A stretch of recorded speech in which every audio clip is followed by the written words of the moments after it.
이사야 61장 2절을 보면 여호와의 은혜의 해와 보복의 날이 언급됩니다. 그리고서 이제 지금까지 62장까지 해서 여호와의 은혜의 해가 시온의 회복이라는 면에서, 그러니까 예루살렘의 회복, 하나님 백성의 회복이라는 면에서 언급됐었는데, 이제 63장 1절부터 6절에서는 그와 상반되는 보복의 날이 언급됩니다. 그리고 이런 엄중하고 고통스러운 하나님의 공의의 심판함에서 하나님의 백성은 어떤 은혜가 임할 수 있는지 함께 언급됩니다. 그래서 이 마지막 때에 하나님의 백성 포함하여서 이 땅의 모든 사람은 어떤 편에 서야 되는지에 대해서 우리에게 촉구를 하는 겁니다. 본문은 에돔의 수도인 보스라에서 오는 그 누군가를 향한 질문으로 시작을 합니다. 에돔에서 오는 이 누구며 붉은 옷을 입고 보스라에서 오는 이 누구냐라는 질문에 이 에돔과 보스라에서 오는 자는 자신을 공의를 말하는 자요 구원하는 능력을 가진이라고 이렇게 밝힙니다. 여기서 에돔은 역사적으로 이스라엘의 형제 국가라 할 수 있는 이 에돔은 이스라엘을 괴롭혔던 민족이었습니다. 그런데 이 에돔은 여기에서는 단순히 이스라엘을 괴롭혔던 그 민족을 넘어가지고 하나님의 백성을 데려가는 모든 이 땅의 악한 세력을 뜻한다 할 수 있겠습니다. 반면에 에돔에서 오는 이는 마치 전쟁 중의 용사, 어떤 전사처럼 보이는 하나님이십니다. 왜냐하면 의복의 붉음과 그리고 포도주 틀의 그 붉음이 피로 계속해서 연결되기 때문입니다. 하나님의 심판과 연결되기 때문입니다. 마지막 날 심판하시는 하나님을 전쟁 중의 용사, 전사처럼 언급을 하고 있습니다. 참고로 다른 나라가 아닌 에돔이 언급된 이유는 아마도 이런 이유로 보입니다. 에돔과 비슷한 그 발음의 단어가 있는데 바로 아담입니다. 아시죠? 아담입니다. 근데 아담은 사람을 뜻합니다. 따라서 이 아담과 비슷한 에돔이라는 그 발음의 그 나라를 사용해서 이 마지막 때 하나님께서 모든 사람을 심판하심을 보여준다 할 수 있겠습니다. 동시에 이 에돔은 또 아돔이라는 단어와 비슷합니다. 근데 아돔은 붉음과 연결되는 단어입니다. 그래서 에돔이 아돔과 연결되는 이유는 마찬가지로 붉음과 연결되어서 하나님의 심판을 마지막 날에 강조하기 위해서 언급된 걸로 보입니다. 이처럼 하나님은 마지막 날에 죄악을 반드시 심판하시는 분이십니다.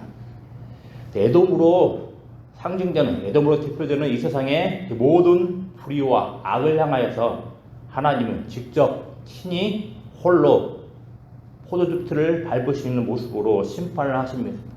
근데 이 심판은 어떻습니까? 철저하고 단호합니다.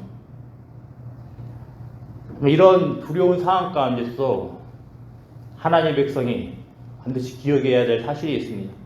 이 무서운 심판의 날이 있을 때 동시에 그의 백성에게는 무엇이 된다는 사실입니까? 바로 구속의 해가 된다는 사실입니다. 하나님의 진노는 분명히 하나님께 향하지 않는 자를 향하여선 분명히 분노로 바라는 심판으로 나오게 되지만, 단순히 하나님의 진노는 모든 것을 파괴를 하는 분노가 아닙니다. 하나님의 진노는 동시에 억압받는, 고통받는 자녀들을, 그분의 백성들을 구원하기 위한 하나님의 은혜라 할 수 있겠습니다. 그 어떤 누구도 하나님의 백성을 위하여서 나서지 않을 때 하나님은 자신의 팔과 분노로 직접 구원을 이루신다고 분명히 이야기를 합니다. 이것은 우리를 괴롭히는 죄와 악을 향한 이 세상의 모든 이 세상 자신들 백성을 향한 이 세상의 모든 악과 죄악, 사단의 모든 세력을 향한 하나님의 참을 수 없는 은혜의 표현이라 할 수 있겠습니다. 그래서 중요한 것은 이런 사실들 앞에서 우리가 과연 어느 편에 서 있느냐 하는 겁니다. 분명히 말씀드렸습니다. 지금 마지막 때 하나님의 심판과 관련된 말씀입니다. 그래서 중요한 것은 과연 이 마지막 심판의 때 우리가 과연 어느 편에 서 있느냐 하는 겁니다. 마지막 때에는 앞서서 이사야 말씀들을 그렇게 생각을 해보면 이방인들조차도 하나님을 향한 올바른 태도를 따라서 하나님께 그 태도를 보시고서 구원하신다고 하십니다. 구원하심은 그 태도라는 것은 당연히 하나님을 인정하며 하나님의 그 은혜를 받아들이는 것이겠죠. 반면에 계속해서 하나님을 거부하는 이방인들도 있었다고 이야기를 합니다. 근데 이런 이방인들을 향해서 하나님께서는 심판하신다고 분명히 이야기를 합니다. 그러니 마지막 날에 동시에 보복과 구원으로 이루어지는 이 모습 앞에서, 그러니까 하나님의 은혜와 그 보복의 날에 동시에 하나님의 은혜가 그리고 보복의 날과 동시에 이루어질 때 그 무엇보다도 우리는 어느 편에 서 있는지 돌아봐야 하겠습니다. 과연 우리는 하나님 편에 서 있는지 아니면 세상 편에 서 있는지 돌아봐야 하겠습니다. 어디에 서 있습니까? 마지막 때를 생각을 하면서 우리는 과연 하나님 편에 서 있는지 늘 돌이켜봐야 되겠습니다. 하나님의 보복은 그 누구도 감당하지 못할 정도로 진노로 가득하십니다. 하나님 분명 은혜의 하나님으로서 마지막 때에 자신의 백성을 은혜로 구원하실 테지만 하나님 편에 서지 않고 하나님을 향한 태도가 대적으로 일삼는 자들에게 향하여서는 하나님께 분명히 보복을 하신다고 분명히 말씀을 하고 있습니다. 그래서 우리는 그 무엇보다도 하나님 편에 서 있는가 늘 돌이켜보며 진중하게 이 물음 앞에 스스로 대답할 줄 알아야 되겠습니다. 그래서 7절부터는 이제 분위기가 전환됩니다. 여기서 백성들은 과거에 베푸신 하나님의 은혜를 기억하며 회상하는 기도로 나아가고 있습니다. 보시면 그래서 사랑을 따라 그의 많은 자비를 따라 이런 모습이 반복되고 있습니다. 그만큼 하나님의 은혜를 회상하는 기도로 나아가고 있다는 겁니다. 왜 기도는 언약에 근거한 하나님의 변함없는 사랑, 인자에 대한 찬양으로 시작을 합니다. 특히 9절 말씀을 보면 하나님께서 그들의 모든 환난에 동참하사 자기 앞에 사자로 하여금 그들을 구원하시며 그의 사랑과 그의 자비로 그들을 구원하시고 애적 모든 날에 그들을 두시며 안으셨다라고 이야기를 합니다. 그래서 보면 하나님께서는 그 고통을, 자신의 백성들의 고통을 멀리서 그냥 지켜보는 분이 아니라 친히 고통의 자리로, 고난의 자리로 내려오셔서 함께 아픔을 겪으셨던, 그리고 고통을 겪었던 자들을 구원하시는 분이셨음을 보여줍니다. 또 9절 말씀은 얼마나 하나님께서 자신의 백성을 끔찍하게 아끼셨는지를 보여줍니다. 드시며 안으셨다라는 표현을 보십시오. 굉장히 친밀한 표현입니다. 마치 하나님께서 자신의 자녀들을 대하는 듯이 표현하고 있습니다. 과거의 역사 가운데, 이스라엘 역사 가운데 하나님께서 자신의 백성을 향해서 이렇게 대하셨다라는 겁니다. 자, 그렇지만 뭐라고 이야기합니까? 이렇게 하나님의 놀랍고 정말로 친밀한 은혜를 받은 이스라엘 백성들은 이런 하나님의 사랑, 은혜에 반역하여 주의 성령을 근심하게 하셨다고 합니다. 성령을 근심하게 했다고 분명히 이야기를 합니다. 이것은 하나님의 마음을 분명히 아프게 했다라는 것을 분명히 드러내고 있는 겁니다.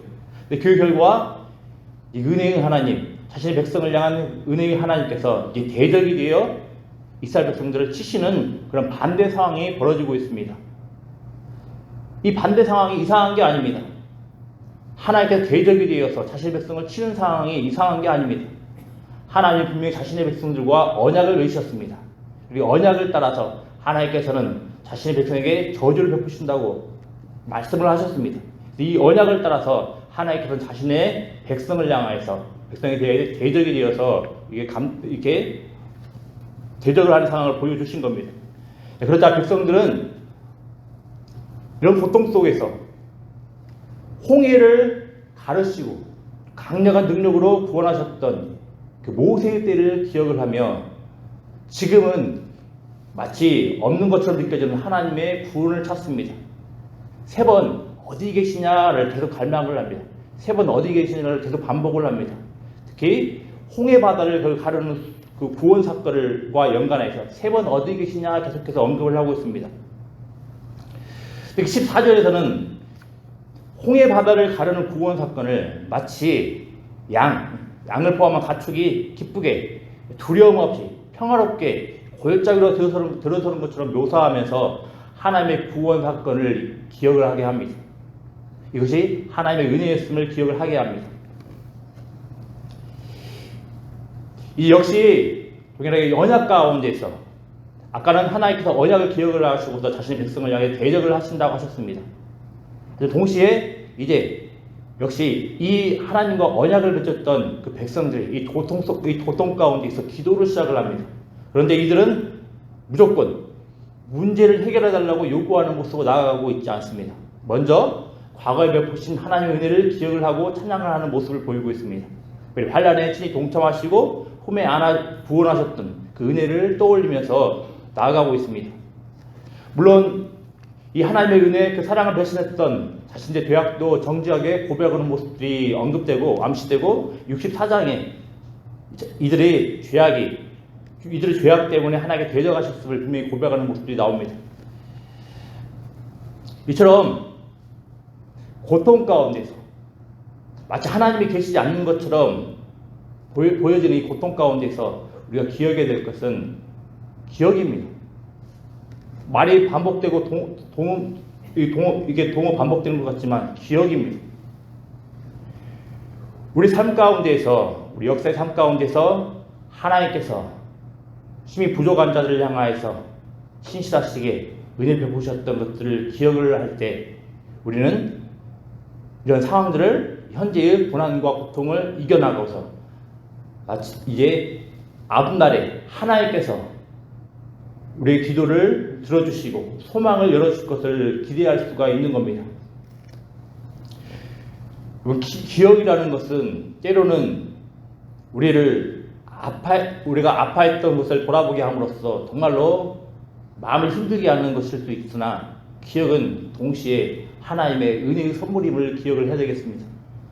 하나님께서 우리를 기억하게 하셨다는 것은 과거에 하나님께서 힘이 부족한 자에게 베풀으셨던 그 은혜를 기억하게 하셨다는 것은 그 기억을 토대로 삼아서 지금 현재 부재하고 계신 것처럼 느껴지는 하나님을 찾고 하나님을 향해서 갈망하며 하나님의 소망을 구할 수 있는 것입니다. 그러니 우리에게 주어진 기억을 적극적으로 사용하는 은혜가 있기를 기도합니다. 기억을 사용하면서 돌이키면서 특별히 하나님께서 지금도 그렇지만 과거에도 힘이 더 부족했지만 하나님께서 신실하게 붙으셨던 그 사실들을 기억을 하면서 앞으로의 앞날을 소망하며 나아갈 수 있는 복된 은혜가 있기를 기도합니다. 이제 과거에 하나님께서 베풀어 주셨던 그 구원하심에 대한 기억은 이제 적극적인 기도로 이제 이어지게 됩니다. 15절부터 이어지게 됩니다. 근데 이스라엘 백성들은 하나님을 향해서 이렇게 고백을 합니다. 주는 우리 아버지시라 고백을 합니다. 특별히 이스라엘 백성들은 하나님께 굽어 살펴달라고 기도를 합니다. 그리고 보옵소서라고 기도를 합니다. 뭔 말입니까? 하나님, 과거에 자신의 백성들과 친히 함께 하셨던 그 하나님, 멀리만 계셨던 그 하나님이 아니라 이제 이스라엘 역사 가운데서 친히 자신의 백성들과 고통과 함께하며 자신과 가까이 하셨던 그 하나님께 동일하게 은혜를 구하면서 이번에도 동일하게 우리의 상황을 살피시고 우리 상황을 보시고 친히 개입해달라고 친히 함께해달라고 기도를 하는 겁니다. 과거에 경험했던 하나님의 열성과 자비가 지금은 보이지 않는다고 탄식을 하면서 이스라엘 백성들이 붙잡았던 유일한 소망은 다른 것이 아니라 주는 아버지시라라는 사실입니다. 그러면서 이렇게 덧붙입니다. 아브라함은 우리를 모르고 이스라엘은 우리를 인정하지 아니할지라도 이렇게 이야기를 합니다. 여기서 이스라엘은 야곱을 가리킵니다. 자, 아브라함은 우리를 모르고 이스라엘 우리를 인정하지 아니한다라는 표현은 그만큼 과거에 하나님의 그 이스라엘 역사 가운데 하나님의 은혜를 경험을 했던 아브라함과 이스라엘, 야곱이 바라보기에 지금 현재의 이스라엘 백성들의 모습들이 그만큼 형편없다라는 겁니다. 그만큼 하나님의 백성이라 인정할 정도로, 인정하지 못할 정도로 정말로 형편없다라는 겁니다. 그러면서 이런 표현을 붙들면서 주는 우리 아버지시라 이렇게 이야기를 했다라는 것은 이제 백성들이 인간적인 혈통이나 어떤 자격이나 어떤 공로가 아닌 오직 하나님과의 언약적 관계, 즉 우리 아버지 되신다라는 그 약속에 근거하여서 구원을 호소하는 겁니다. 특별히 주는 아버지시다라는 사실이 구속자와 연결되고 있습니다. 말씀에서 말씀드렸습니다. 구속자라는 것은 친족 가운데서 친족이 어떤 것을 잃어버렸을 때 그 친족과 가장 가까운 사람이 무엇인가를 물러주고 대신 값을 치러주는 겁니다. 그러면 여기서는 주는 아버지시라와 구속자가 연결되었습니다. 아버지만큼 가까운 친족이 어디 있겠습니까? 하나님, 아버지이신 하나님께서 친히 구속자가 되어서 하나님의 백성으로서 엇나가며 하나님의 마음을 괴롭게 하여서 이 땅 가운데 저질렀던 수많은 죄에 대한 책임 값들을 우리 하나님께서 친히 아버지가 되셔서 구속자로 그 모든 문제를 해결해 주신다라고 이야기를 하는 겁니다. 이제 그러면서 이스라엘 백성들은 어찌하여 우리로 주의 길에서 떠나게 하시며 우리의 마음을 완고하게 하사 주를 경외하지 않게 하시나이까 라고 이렇게 계속해서 고통 가운데에서 하나님께 표현하고 있습니다. 근데 이런 기도는 되게 어찌 보면 되게 뻔뻔해 보이고 정말로 교만해 보입니다. 말도 안 되는 표현 같습니다. 또 이 백성들이 이렇게 기도를 합니다. 성전마저 원수에게 유린당한 현실 속에서 이제 자신들은 마치 주의 다스림을 받지 못한 자 같으며 주의 이름을 일컬음을 하지 못하는 자 같이 되었다고 이렇게 탄식을 하며 고백을 하고 있습니다. 자, 이런 표현들은 굉장히 어찌 보면 뻔뻔해 보일 수 있고 교만해 보일 수가 있습니다. 하지만 이것은 주의 다스림을 받지 못하는 자 같으며 주의 이름으로 일컬음을 받지 못하는 자 같이 되었다라는 표현을 통해서 알 수 있는 바 하나님의 주권적인 은혜를 구하고 있는 그 표현이라 할 수 있겠습니다. 하나님께서 비록 우리는 이러이러하게 부족하지만 그래서 이런 상황 가운데 있는 우리지만 주권적인 하나님께서 과거에 자신의 백성들을 구속하셨던 그 하나님께서 주권적으로 우리의 상황을 돌보시고 구속해달라고 이야기를 하는 겁니다. 강조를 하는 표현을 하는 겁니다. 우리는 이 사실을 돌아보면서 우리의 상황들을 돌아보면서 이렇게 기도할 수 있어야 되겠습니다. 모든 소망이 사라진 것 같은 그 순간 가운데서 특별히 하나님께서 임재하시고 우리와 함께 하신다는 것을 보여주는 그 성전마저 짓밟힌 하나님의 백성이라는 그 정체성마저 흔들려 나가는 그 이스라엘 백성들이 다른 것이 아닌 하나님의 이름을 붙잡았습니다. 특별히 주는 아버지시라는 그 사실들을 붙잡았습니다. 그리고 그 주는 아버지라는 그 사실에 구속자로 연결하여서 그 사실들을 붙잡았습니다. 우리가 정말 절망 가운데 있을 때, 고통 가운데 있을 때 우리가 붙잡아야 할 것은 다른 것이 아니라 우리의 가장 가까운 친족이 되시는 아버지라 부르시는 하나님이십니다. 당연히 아버지 되시기에 우리가 아무리 형편없어도 우리가 아무리 자격이 없고 아무리 공덕 없는 것처럼 보인다 할지라도 언약관계 가운데에서 우리의 아버지가 되시기에 그 어떤 허물과 그 어떤 형편없는 모습도 다 받아주시고 다 모든 것들을 치러주시고 물러주실 것입니다. 그러니 우리가 어떠한 상황 가운데서 우리가 붙들어야 될 것은 바로 주는 아버지라는 그 사실. 우리 하나님께서는 구속자라는 그 사실로 인하여서 우리의 모든 허물을, 우리의 모든 죄값들을 치러주시는 그 분이라는 사실을 확신하며 그런 관계에 근거해서 하나님께 기도하는 것에 있다 하겠습니다. 이스라엘 백성들은 이 아버지라는 이름의 모든 것을 걸었습니다. 이 아버지 되신 주님께서 자신들의 모든 죄값, 자신들의 모든 허물들의 책임들을 다 치러주신 것에 주목을 하며 이것의 모든 것을 걸었습니다. 따라서 우리도 동일하게 이 마지막 때 우리 주님께서 아버지가 되신다는 그 사실들, 특별히 우리 주님께서 우리의 구속자로서 우리의 모든 허물과 우리의 모든 죄값을 치러주신다는 그 사실들을 기억을 하면서 담대하게 주님 앞에 설 수 있다는 것을 기억을 하며 우리가 다른 것들 의지하지 않고 하나님과의 언약관계를 의지를 하며 하나님께 적극적으로 의지하며 나아가야 되겠습니다. 기도하겠습니다. 아버지 하나님 감사합니다. 하나님, 우리가 언젠가는 서야 할 이 마지막 때, 특별히 하나님의 심판의 때 가운데에서 우리가 하나님 편에 설 수 있도록 은혜를 하여 주시길 소망합니다. 하나님, 우리가 하나님의 보복을 받을지 하나님의 은혜를 바라볼지를 우리가 정직하게 바라보며 우리가 하나님 편에 서 있으며 하나님의 은혜에 풍성한 은혜를 경험할 수 있는 복된 주의 백성들 될 수 있도록 은혜를 하여 주시길 소망합니다. 특별히 아버지 하나님, 우리 현실 가운데에서, 우리 고통스러운 현실 가운데에서 하나님께서 우리에게 주신 축복, 기억을 적극적으로 사용할 수 있도록 은혜를 하여 주시길 소망합니다. 과거의 고통스러운 상황 가운데서 우리를 외면하지 않으셨고 우리 함께 하셨던 그 하나님께서 그 하나님을 향하여서 동일하게 우리가 기억할 수 있도록 은혜를 하여 주십시오. 그 동일한 하나님께서 우리 앞날에 대하여서도 책임져 주시고 우리를 돌보실 것들을 기억을 하며 나아갈 수 있는 복된 주의 백성들 될 수 있도록 은혜를 하여 주시길 소망합니다. 특별히 아버지 하나님, 이 마지막 때, 특별히 마지막 때가 아니라 할지라도 우리가 살아가는 이 모든 고통과 고난의 환경 가운데에서